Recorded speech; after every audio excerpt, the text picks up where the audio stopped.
from Luzon, Visayas to Mindanao by land or land trip, baka matripan nyo. Nasa ganun po yung estimated na gastos. And total, no, kasama po yung pagkain tsaka lodging, nasa around 15,000 po nung, ito ha, yung kotse na dala namin. Around 15,000 yung total na nagastos namin.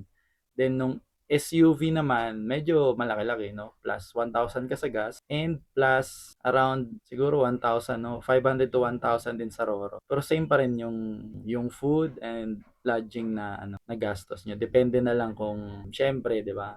Tipid-tipid kayo sa kain or sa lodging or talagang gagastusan nyo yung masarap na kain at saka magandang tulugan or ano. Pero ideally, medyo cheaper yung ano, yung 15,000 na budget kung kotse yung dala kasi medyo tipid-tipid or cheaper lodging house tsaka hindi naman din ako ganun ka gastos sa kain.